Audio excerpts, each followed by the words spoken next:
ξέρω ότι είσαι τζιβιτζιλού. Τι λες μωρή βλάχα από τη μονόχα του Λακαρνανίας. Κοιτούσε στο string μου. Γιατί αυτά τα πράγματα εγώ τα συγχαίνομαι. Δηλαδή δεν βρίσκω εντελώς γελί. Ναι, έτσι λένε όλες που γεννηθήκανε πριν τη Δύση.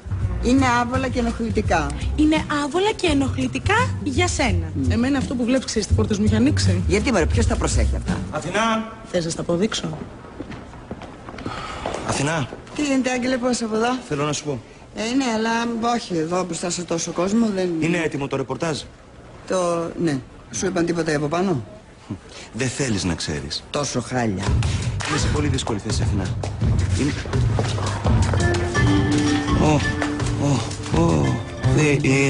Η θέση μου είναι δύσκολη. Συγγνώμη που σας διακόπτω. Παρακαλώ. Ήθελα να σας μιλήσω για ένα λάθος που έγινε τον προηγούμενο μήνα στη μισθοδοσία μου. Λάθος στη μισθοδοσία σου? Αυτό είναι απαράδεκτο. Καλά, δεν είναι και τόσο σοβαρό. Σε παρακαλώ, πως δεν είναι σοβαρό. Στο κανάλι μας δεν συμβαίνουν τέτοια πράγματα. Μην ανησυχείς, θα σε τακτοποιήσω. Θα το τακτοποιήσω. Δεν περίμενα τέτοια τυπικότητα. Μα γιατί το λες? Εμείς εδώ είμαστε τυπικοί. Είμαστε και οργανωτικοί. Και είμαστε και... Ωραία, σας αφήνω εδώ τώρα. Το άλλο αυτό που είναι από έψιλο, έχει και γάμα μέσα, είναι... Ευγενική! Να το!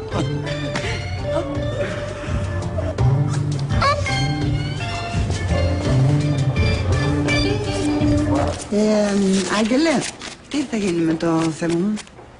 Όχι ρε Αθηνά.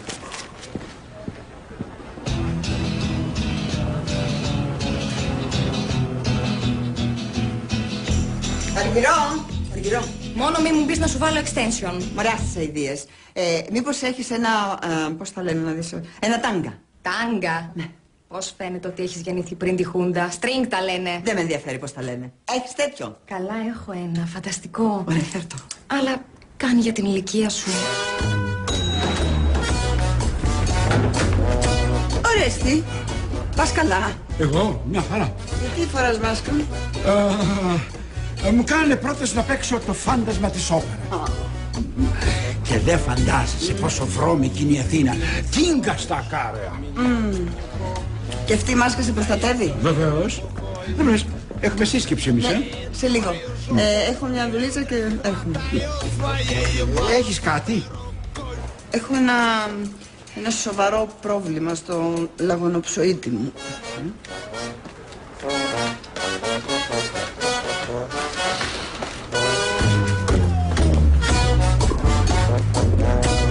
Μπαμπά! Τι έγινε? Κάναμε βόλτα από το ενδυματολογικό. Εγώ? Όχι καλέ. Και γιατί περπατάς σαν τρίποδη, Καμίλα? Τώρα γιατί το λες αυτό? Έλα τώρα, παραδέξου το.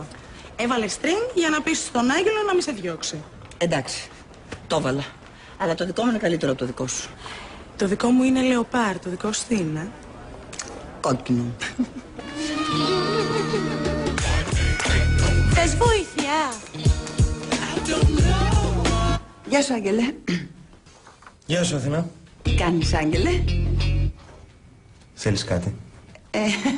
Αχ, βρε Άγγελε. Τι ωραία που είναι αυτή η γραβάτα. Σου πάει πάρα πολύ. Ναι. Πες το ντε.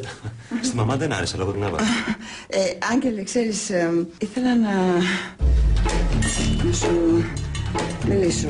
Εγώ ξέρεις ότι έχω δώσει όλη μου τη ζωή εδώ πέρα και δηλαδή, πώς να σου πω, έχω κάνει κάθε προσπάθεια.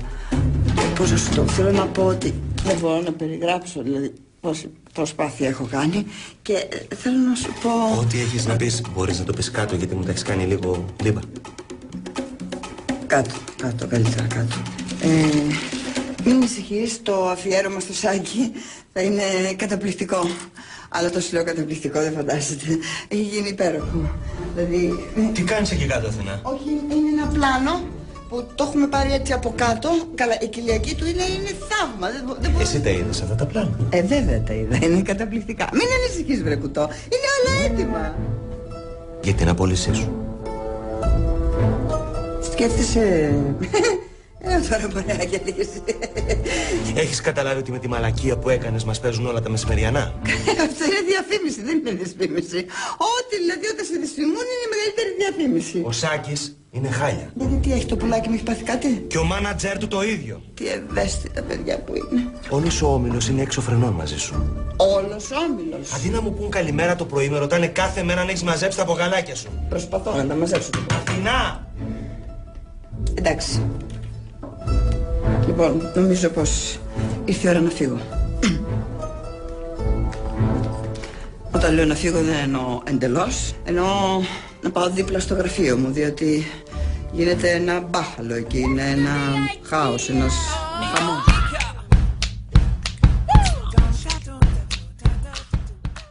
Μπορώ να βρω εγώ τον Άγγελο. Αλλά πριν από αυτό πρέπει να βρω κάτι άλλο. Γιατί πρέπει να είναι μυστικό? Τι πρόβλημα υπάρχει αν ο πελάτης σας είναι ομοφυλόφιλος? Καλά, σε ποιο κόσμο ζείτε? Ξέρετε τι πρόκειται να γίνει αν αποκαλυφθεί αυτό το πράγμα? Θα τον διώξουν από την ομάδα. Οι χορηγοί θα ακυρώσουν τα συμβόλαια. Ποιος θα ήθελε να έχει για πρότυπό του έναν ομοφυλόφιλο? Η Ελλάδα δεν είναι πια τόσο πίσω. Ναι, αν ήταν κομμωτής στη λίστα ζει ηθοποιός, δεν θα υπήρχε πρόβλημα. Αλλά στο ποδόσφαιρο είναι λίγο διαφορετικά τα πράγματα. Εδώ που τα λέμε έχει δίκιο ο Μάκης. Φαντάζεσαι να πάει να χτυπήσει κόρνερ και να φανεί το string. Δεν φώναξε κανείς. Εγώ δεν το πιστεύω αυτό. Μα θέλετε να καταστρέψετε την καριέρα ενός ανθρώπου? Τι σας έχει κάνει? Μήπως μας εκβίασε, λέω εγώ τώρα. Α, εδώ έχει δίκιο. Και απαιτείται να πούμε ψέματα για τη σεξουαλικότητά του. Ζωντανά στον κόσμο. Εσύ τι λες, Αθηνά? Εγώ! Ναι. Λοιπόν, ακούστε τι θα γίνει. Καταρχάς θα ζητήσουμε συγγνώμη για το περιστατικό. Έπειτα θα ακυρώσουμε συνέντευξη και ρεπορτάζ. Άγγελε, τι ακούω? Κοιτάξτε, εγώ θα σας πρότεινα να γίνουν τα πράγματα όπως έχουμε συμφωνήσει. Αλλιώς θα τηλεφωνήσω στους μεγαλομετόχους του καναλιού και σας βλέπω όλους. Δεύτερος εκβιασμός. Κάτσε ρε Σόνια, και εσύ δεύτερος εκβιασμός. Μην το βλέπεις έτσι. Και πώς να το δω, ρε Άγγελε, πώς να το δω? Εσύ, Αθηνά, πώς το βλέπεις? Το βλέπω μακριά, πολύ μακριά. Ποιο? Το θέμα όλο αυτό. Θα σας πρότεινα να κάνετε σωστά τη δουλειά σας. Να μην φτάσουμε τα πράγματα στα άκρα. Μην ανησυχείς, Μάκη. Θα γίνουν όλα όπως θέλεις. Δηλαδή, μας ζητάς να πούμε ψέματα. Εγώ, Άγγελε, δεν θα πέσω τόσο χαμηλά.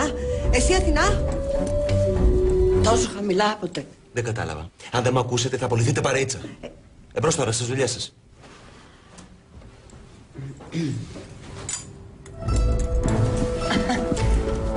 Σου έπεσε.